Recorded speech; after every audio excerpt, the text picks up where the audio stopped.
The Airbnb owner texted me after I checked in. Leave before dark. I'll refund everything. Just go. I stared at my phone screen, reading the message 3 times while standing in the middle of a cabin I'd rented for a solo writing retreat. The text had come from Diane Kruger, the property owner whose smiling profile picture showed a woman in her 50s with kind eyes and perfectly highlighted blonde hair.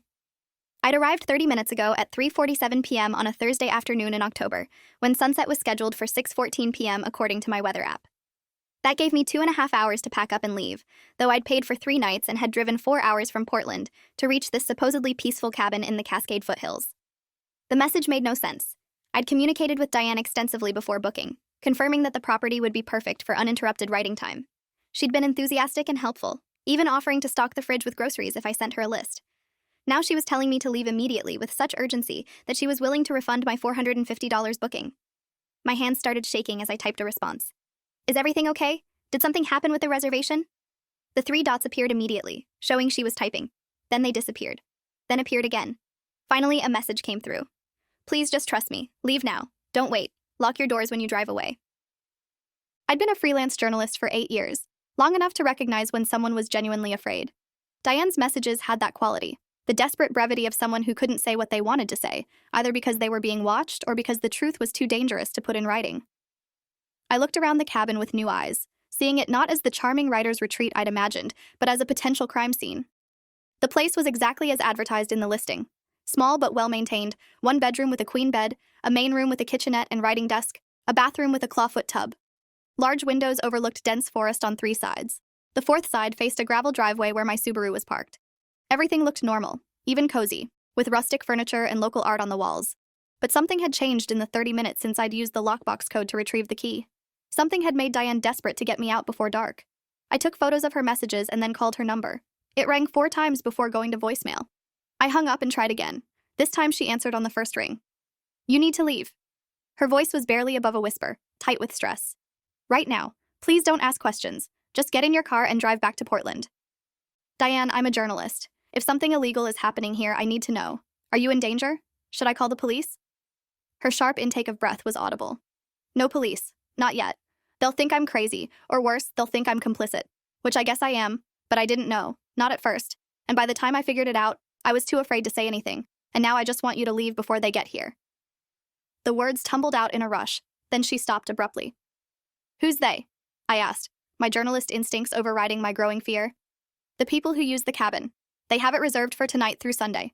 But their reservation isn't in the system because Gerald makes those bookings through a separate calendar I'm not supposed to know about. When I saw your reservation this morning, I realized there was a conflict, but Gerald said he'd handle it. I thought he meant he'd cancel their plans. Then an hour ago, I heard him on the phone telling them the cabin would be ready as usual and to arrive after dark. That's when I knew he was planning to let them come anyway. Her voice broke. Please, I can't have another woman disappear from our property. The word another hit me like ice water. I sat down heavily on the edge of the bed, my mind racing. How many women have disappeared? Diane was crying now, trying to muffle the sound. I don't know. 3 that I'm certain of. Maybe more. They book through legitimate channels, solo travelers looking for a quiet retreat. Then Gerald and his friends arrive after dark with their cameras and equipment, and the women are never seen again. At least not publicly. I think there are videos somewhere, but I've never seen them. I'm too afraid to look. The cabin suddenly felt smaller, the windows too exposed, the isolation too complete. I stood and moved away from the window, pressing my back against the interior wall. Why haven't you gone to the police? My voice came out sharper than intended. Diane's response was bitter. Because my husband is the police. Sheriff Gerald Kruger, 26 years with the department, pillar of the community, veteran and family man. Who's going to believe that he and his buddies are running a trafficking operation out of our rental property? I tried to tell my sister last year, and she said I was having a mental breakdown from menopause stress. I tried to hint at it with my therapist, and she suggested I was projecting my marital dissatisfaction into paranoid fantasies. No one will believe me without proof, and getting proof means staying silent long enough to document what they're doing. I was already moving, grabbing my laptop and overnight bag, stuffing things back into my suitcase without folding them. I'm leaving now, I said. But Diane, this can't continue. We need to report this. She made a sound between a laugh and a sob. You think I don't know that? I've been gathering evidence for 3 months. I have copies of his separate calendar, photos of the equipment they bring, license plate numbers from the vehicles that show up. But I need more. I need something that proves what they're actually doing here, not just that they're using the property. And I need someone who will believe me when I finally come forward. I was in my car now, throwing my bags into the back seat. The dashboard clock read 4:23 p.m., 90 minutes until dark. Send me everything you have, I said. I'll write the story. We'll expose all of them. Diane's voice steadied slightly. You're a journalist? For the first time, she sounded hopeful. Are you credentialed? Would people believe what you write? I started the engine, already planning how to verify her claims. I've written for the Portland Tribune and the Oregonian. I've covered corruption stories before. If what you're saying is true and you have evidence, I can make sure it goes public in a way that forces investigation. The gravel crunched under my tires as I backed out of the driveway.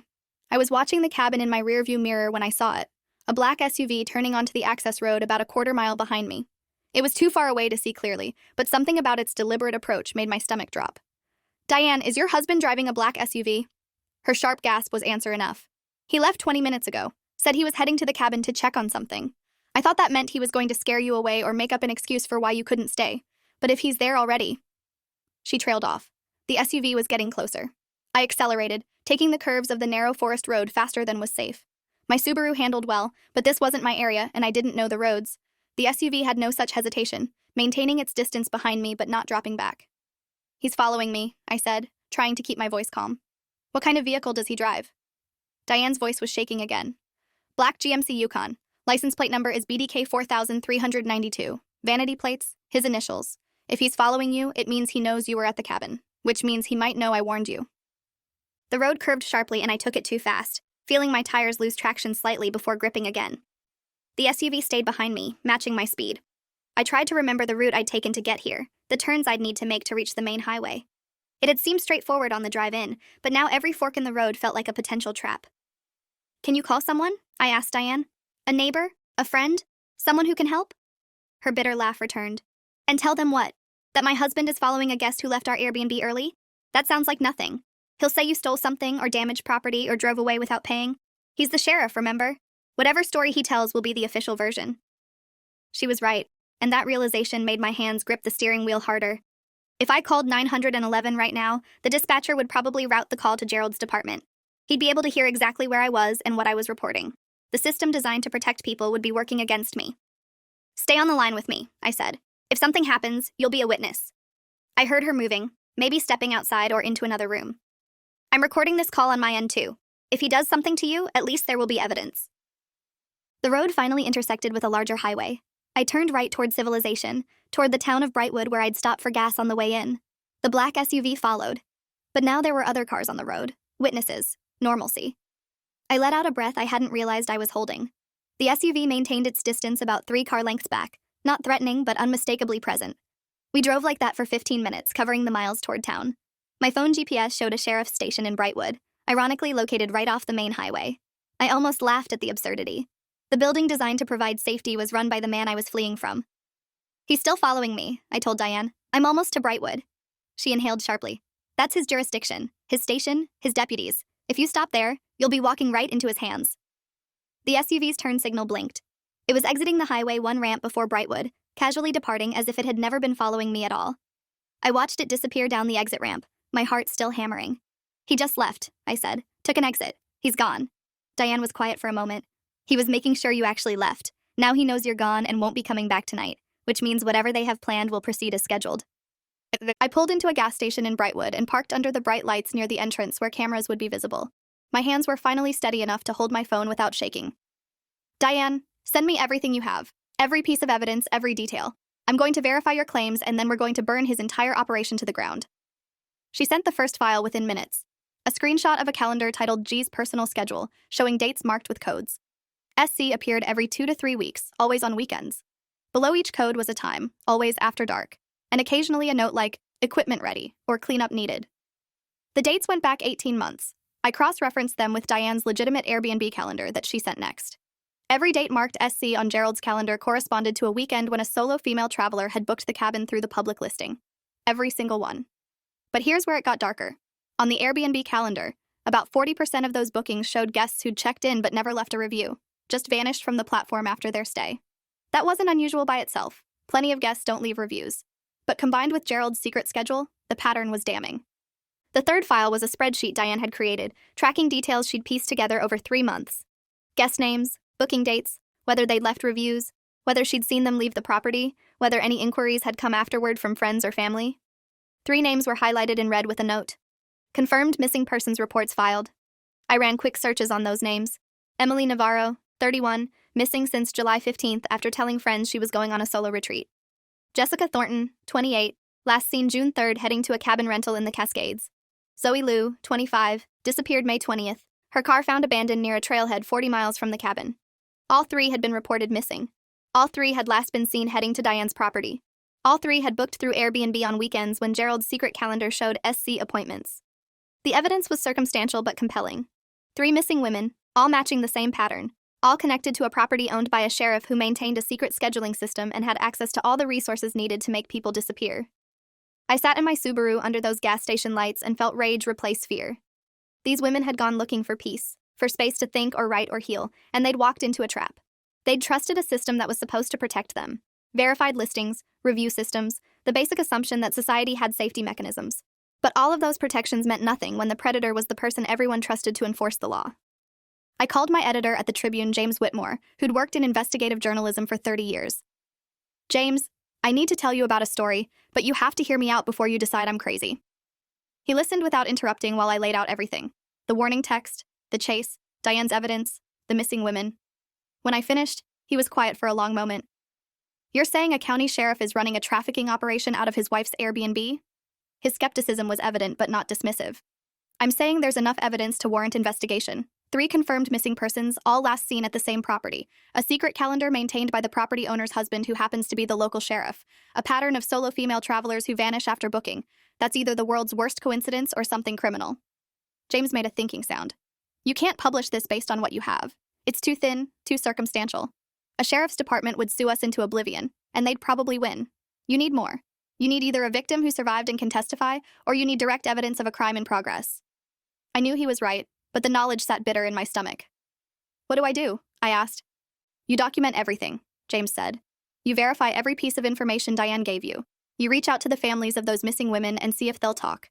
You look for any other complaints or reports connected to that property or to Sheriff Kruger, and you consider whether there's enough to take to federal authorities, because local law enforcement is clearly compromised. He paused. And Leslie, be careful. If you're right about this, you're dealing with someone who has significant resources and no moral boundaries. Don't underestimate how dangerous that is. I spent that night in a cheap motel in Brightwood, documenting everything. I downloaded all of Diane's files to an encrypted backup. I created a timeline cross-referencing Gerald's secret calendar with missing persons reports from the region.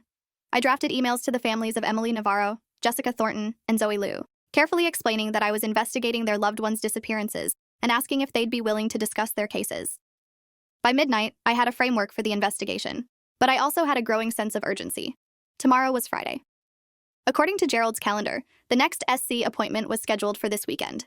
Tonight, whatever they'd planned had been disrupted by my unexpected presence and Diane's warning, but tomorrow night they might try again with a different victim. I called Diane at 7 a.m. Friday morning. She answered on the first ring, her voice raw like she hadn't slept. Did they come to the cabin last night? I asked. Her answer was quiet. Yes, Gerald and 2 other men. I heard them talking when he came home around 11 p.m. They were angry that the place was empty, that their appointment had been wasted. One of them said something about lost opportunity and money. Gerald told them it was a one-time problem, that next weekend would proceed normally. The casual way they discussed it made my skin crawl. These weren't panicked criminals covering their tracks. They were businessmen frustrated by a scheduling conflict. Did you record any of it? I asked. Diane's voice strengthened slightly. I did. I've started recording everything. The audio isn't great because I was in another room, but you can hear them clearly enough. Do you want me to send it? I told her yes, knowing that recorded conversations in Oregon required 2-party consent to be admissible in court. But as evidence to support an investigation, it was invaluable. The audio file came through while I was eating breakfast at a diner 3 blocks from my motel. I plugged in headphones and listened to 3 male voices discussing logistics like they were planning a corporate retreat instead of whatever dark purpose they actually served. Voice 1, who Diane identified as Gerald. Next weekend we're confirmed. I've got the place blocked off through the regular calendar, so no conflicts. Voice 2. What about the woman who showed up yesterday? Is she going to be a problem? Gerald's response was chilling in its casualness. No, she ran scared when I followed her to the highway. Diane already refunded her money. She'll leave a bad review maybe, but that's it. She doesn't know anything. Voice 3. We should move operations. This is getting too risky. Gerald, we've got the perfect setup here. Remote, controlled, my jurisdiction. Moving means starting over somewhere else with new risks. We're fine as long as we're careful. The conversation continued with them discussing equipment needs and timing. Nothing explicitly incriminating, but plenty to suggest illegal activity. I sat in that diner booth listening to a county sheriff discuss treating women as inventory, and I made a decision. I was going to stop them before next weekend, which meant I had 7 days. I called the FBI field office in Portland and asked for the special agent in charge of human trafficking investigations. They connected me to Special Agent Victoria Reyes, who'd been with the Bureau for 14 years. Agent Reyes, my name is Leslie Brennan, I'm a journalist, and I have evidence suggesting a county sheriff is involved in human trafficking operations. I spent 30 minutes laying out the case while Agent Reyes took notes. When I finished, she asked careful questions about the evidence chain and Diane's reliability as a source. Miss Brennan, what you're describing is serious, but it's also largely circumstantial. We'd need more to justify opening an investigation into a law enforcement official. Her professional skepticism was frustrating but understandable. I have recordings of him discussing operations at the property. I have a secret calendar showing a pattern. I have 3 missing women all connected to his rental cabin. Agent Reyes's tone didn't change. The recordings might not be admissible. The calendar could be explained away. And missing persons cases are tragic, but they don't automatically indicate trafficking without evidence of abduction or exploitation. She paused. What I'm saying is that we need either a victim willing to testify, or we need documentation of a crime in progress. Do you have either of those? I didn't. Not yet. But I knew how to get them. What if there was someone inside during their next operation? Someone recording everything? Agent Reyes's sharp intake of breath told me she understood where I was going. I cannot and will not authorize you to put yourself in danger as part of an investigation. That would be reckless and potentially illegal. She emphasized each word carefully. However, if you were to hypothetically encounter evidence of a crime while present at a location for legitimate reasons, and you chose to document that evidence and bring it to federal authorities, we would be obligated to investigate. The careful distinction was clear. She couldn't tell me to do this, but she was telling me what would be required to force action. I thanked her and hung up, already forming a plan. I needed to be at that cabin next weekend when Gerald and his associates arrived. I needed to document whatever they were doing, and I needed to survive the experience to bring that evidence to authorities. The plan was insane, risky, and possibly suicidal. But looking at the photos of Emily Navarro, Jessica Thornton, and Zoe Liu, I couldn't see another option. They'd gone to that cabin alone and never returned. I'd go to that cabin prepared and refuse to become another statistic. Over the next 6 days, I prepared obsessively. I bought 3 hidden cameras disguised as everyday objects, a phone charger, a smoke detector, and a wall clock. Each had Wi-Fi connectivity and could stream footage to cloud storage in real time. I purchased a personal safety alarm loud enough to be heard a mile away. I bought pepper spray, though I knew it wouldn't help much against multiple attackers. I mapped every trail and road within 5 miles of the cabin, identifying escape routes and places to hide. I shared my plans with James, who was horrified and tried to talk me out of it. Leslie, this is how journalists get killed. You can't do this alone. But I wasn't entirely alone. Diane had become my co-conspirator, carefully planting the cameras in the cabin during a cleaning visit on Wednesday. She positioned them to cover the main room, bedroom, and entry points, activated them remotely, and confirmed they were streaming to my secure server. On Thursday, I drove to each missing woman's hometown and spoke with their families. Emily Navarro's mother cried when I showed her the Airbnb listing and explained my theory. The police said she probably just wanted to disappear, start over somewhere. But Emily wouldn't do that. She had a job she loved, friends, a life. She wouldn't just leave. Jessica Thornton's sister was angrier. We filed a missing persons report the day after she was supposed to return. The local sheriff's department took the report but said there wasn't much they could do. She was an adult who'd gone on a voluntary trip. They suggested she might have met someone and decided to extend her stay. She laughed bitterly. They made it sound like she was being irresponsible, not that something terrible might have happened. Zoe Liu's parents had hired a private investigator who'd found her car but no other leads. The investigator said the trail went cold at the car. No witnesses, no evidence of foul play, no financial activity after that day. It's like she vanished into thin air. They showed me a missing person poster with Zoe's smiling face, and I promised them I'd find answers. By Friday afternoon, I had interviews with all 3 families, documentation of their reports to local law enforcement, and a clear pattern of dismissal from Gerald's department. Every case had been handled minimally and then filed away as an adult choosing to disappear. Friday evening, I checked into the cabin using a fake name and a prepaid card. Diane had created a new listing on a different booking platform, one Gerald wouldn't see. She'd blocked the cabin from the regular calendar, telling Gerald she needed it for personal use this weekend. He'd been angry but accepted it. I arrived at 4:30 p.m., well before dark.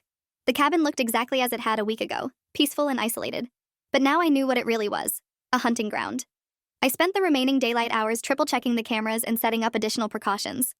I installed a doorstop alarm under the main door and bedroom door, devices that would shriek if anyone tried to force entry. I positioned my car facing the driveway for a quick escape. I turned off all interior lights and sat in the dark with my laptop, watching the camera feeds. At 8:45 p.m., headlights appeared on the access road. My heart rate spiked. This was it. The black SUV pulled up, the same one that had followed me a week ago.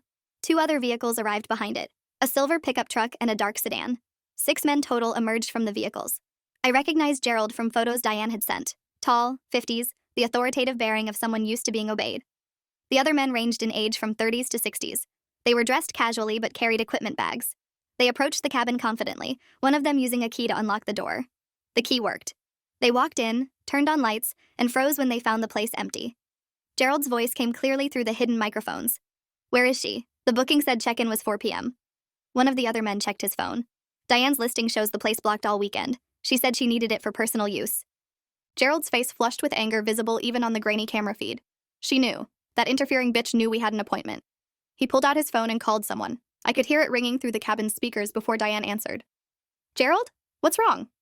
Her voice was perfectly innocent. Gerald's was barely controlled rage. "Why is the cabin blocked this weekend? We had plans." Diane's response was careful. "I told you I needed it. My sister is coming to visit and I wanted a quiet place for us to stay. You said it was fine." I could hear Gerald's breathing through the phone. "Cancel with your sister. Tell her something came up. We need the cabin tonight." Diane held firm. "I can't do that. She's already on her way. Maybe you and your friends can do whatever you need to do somewhere else?" The subtle emphasis on whatever you need to do made it clear she knew exactly what they were planning. Gerald ended the call without responding. He turned to the other men. "We have a problem. Diane's getting suspicious. She's been acting strange since last weekend." One of the older men, silver-haired and distinguished-looking, shook his head. "I told you involving family was a mistake. Wives talk. Diane could bring this whole operation down." Gerald's response was cold. "Diane won't talk. She has too much to lose. Our house, her lifestyle, her reputation. She understands what happens to people who betray me." The threat was explicit. I was recording everything, my hands shaking as I watched these men casually discuss intimidating Gerald's wife into silence. Another man, younger with a military bearing, pulled equipment from his bag. "So, what's the plan? Do we wait for another booking, or do we source our own?" The casual terminology made my stomach turn. Source our own meant abducting someone. Gerald walked to the window, looking out at the dark forest. "We wait. I've got another solo traveler booked for next weekend. Student from California. Told her friends she was going on a hiking retreat. Perfect profile." He turned back to the group. "But we need to handle the Diane situation. She's becoming a liability." The distinguished-looking man nodded. "There are ways to handle liabilities. Make it look like an accident. A tragedy, but an accident." They were discussing killing Diane with the same casual efficiency they'd used to discuss their trafficking operation. I needed to move. These men weren't just running a criminal enterprise. They were planning murder. I called 911, keeping my voice to a whisper. "I need to report a breaking and entering and conspiracy to commit murder. I'm at 4521 Cascade Ridge Road." The dispatcher asked for my name. I gave it. She asked what was happening. I explained as quickly as possible that 6 men had broken into a rental property where I was staying and were discussing crimes including murder. I could hear her typing. "Ma'am, that property is owned by Sheriff Kruger. Are you sure?" I cut her off. "I'm sure. Sheriff Kruger is one of the men here. That's why I'm calling 911 instead of the local department. I need state police, FBI, anyone but the county sheriff's office." There was a long pause. Then, "Ma'am, I'm going to need to verify this information. Can you stay on the line?" Through the cabin windows, I could see flashlights moving. They were searching the perimeter. One of them called out, "There's a car parked behind the cabin. Someone's here." I ran, grabbed my laptop and phone, threw open the bedroom window, and climbed out into the cold October night. The forest was pitch black and I was running blind, branches whipping my face, roots catching my feet. Behind me, I could hear voices and footsteps. They'd found the cabin empty but knew I was close. I'd parked my car on a maintenance road about 200 yards from the cabin, hidden behind dense trees. If I could reach it before they found me, I could escape. If I couldn't, I'd become exactly what I'd feared. Another missing woman. Another statistic. My foot caught on something and I went down hard, pain shooting through my ankle. I bit back a scream and kept crawling, dragging myself forward through dead leaves and mud. The footsteps were getting closer. Flashlight beams cut through the darkness. Someone was shouting my name. "Leslie Brennan, we know you're out here. We just want to talk." The lie was almost funny. I'd just recorded them discussing murder and trafficking. They definitely didn't want to talk. I reached my car and fumbled with the keys, my hands shaking so badly I could barely grip them. The engine started on the second try, and I reversed out of the hidden space, tires spinning on loose gravel. Headlights appeared in my rearview mirror. They'd reached their vehicles and were coming after me. The narrow forest road was a nightmare to navigate in the dark at high speed. Twice I nearly went off the road. Once I clipped a tree, leaving a long scrape down the passenger side. The vehicles behind me were gaining ground. their superior power and local knowledge giving them an advantage. I grabbed my phone and dialed 911 again. A different dispatcher answered. I called 5 minutes ago about Sheriff Kruger. I'm being chased by 6 men through the Cascade foothills. They're trying to kill me. I have evidence of human trafficking and conspiracy to murder. I need immediate assistance. This dispatcher sounded younger, less skeptical. Ma'am, what's your current location? I looked at my GPS. Cascade Ridge Road, heading toward Highway 26. They're right behind me. She asked me to stay on the line. I heard her coordinating with someone, mentioning state police and FBI. 2 minutes later, I saw the most beautiful sight of my life. Blue and red lights ahead, blocking the road. 3 state police vehicles with officers standing beside them, weapons drawn. I slammed on my brakes and stopped just before the blockade. The vehicles behind me tried to scatter, but 2 of them were boxed in by additional police units coming from side roads. Gerald's black SUV managed to reverse and speed back toward the cabin, but he wouldn't get far. I sat in my car watching handcuffs go on men who'd planned to make me disappear, and I started shaking so hard I couldn't hold the steering wheel. A state trooper, Sergeant Lisa Kohler, helped me out of the car and into her vehicle. Miss Brennan? Agent Reyes from the FBI said you might need assistance tonight. She had units standing by after you called her this afternoon. I'd called Agent Reyes right before heading to the cabin, telling her my plan and location. She'd said she couldn't sanction it, but she'd also promised to have resources nearby. That promise had saved my life. Sergeant Kohler wrapped a blanket around my shoulders. We've taken 5 men into custody. The 6th, Sheriff Kruger, fled back toward the cabin. Units are en route to that location and to his home address. Can you tell me what happened? I told her everything while she recorded my statement. The hidden cameras, the recordings, what I'd witnessed tonight, the conspiracy to murder Diane, the discussion of sourcing victims, the equipment they'd brought. When I mentioned the cameras still streaming from the cabin, her eyes went sharp. That footage is being preserved? I pulled out my laptop and showed her the live feeds. 3 cameras, all still recording, showing the cabin exactly as the men had left it when they'd rushed out to chase me. Agent Reyes arrived at 11:30 p.m. with a full FBI team. She took custody of my laptop and the camera feeds, had technicians download everything to federal servers, and then sat with me in the back of a state police vehicle while I gave a detailed statement.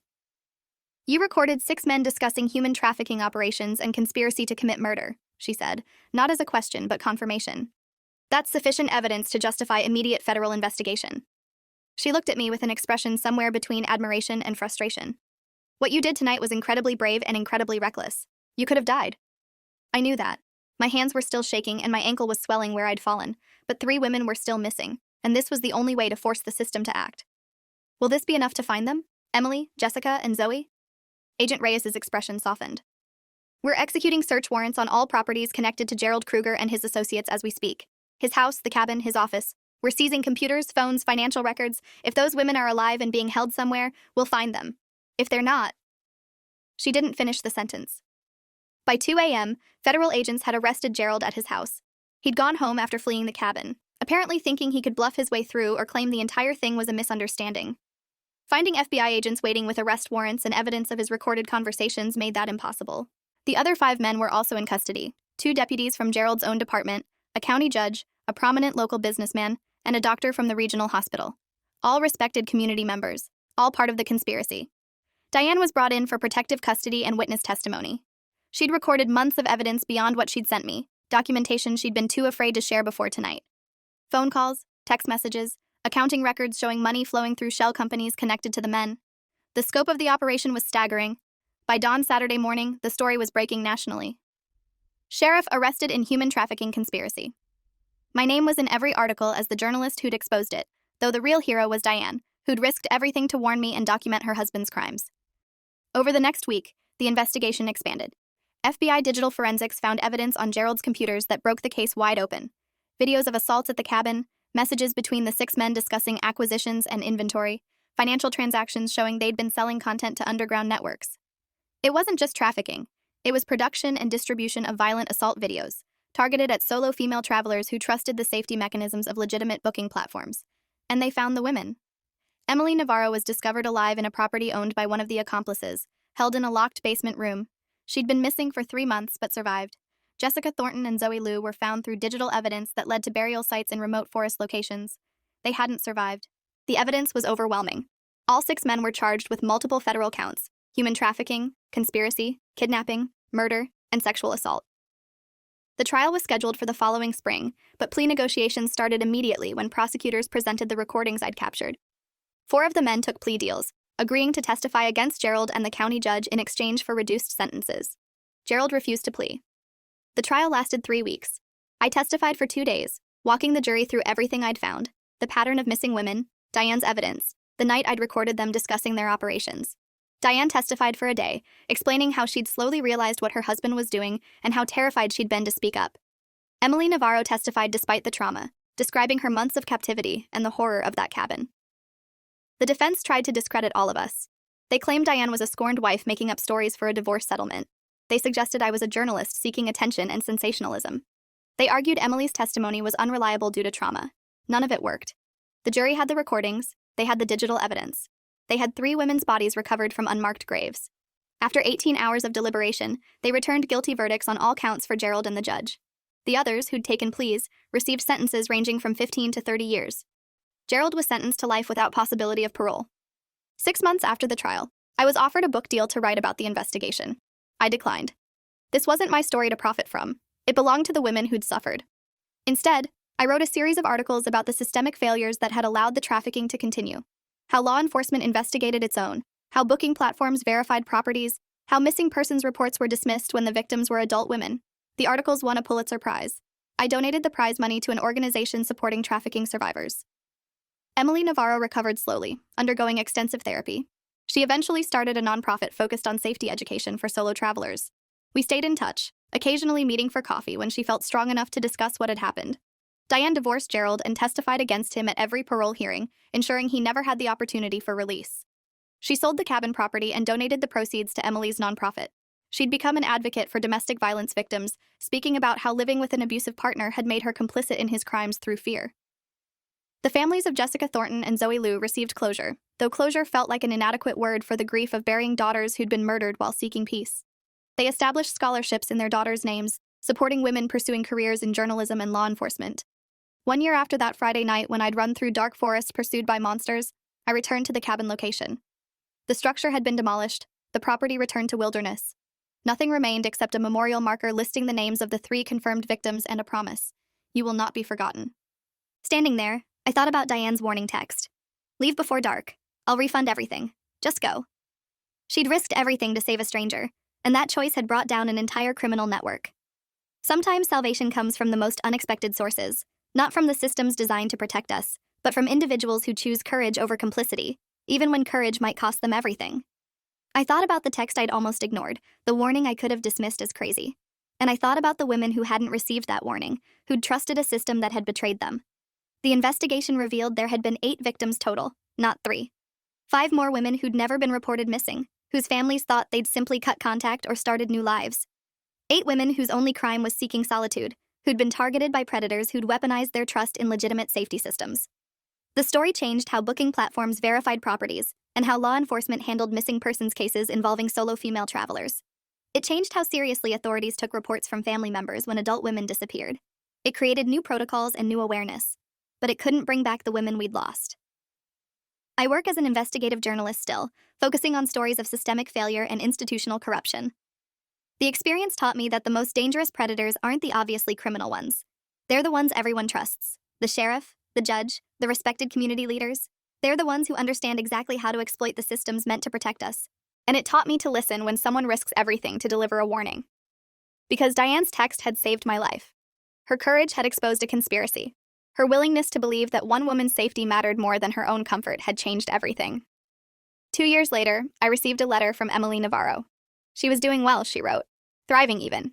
She'd completed her degree, was engaged to someone who understood her trauma, was building a life despite what had been taken from her.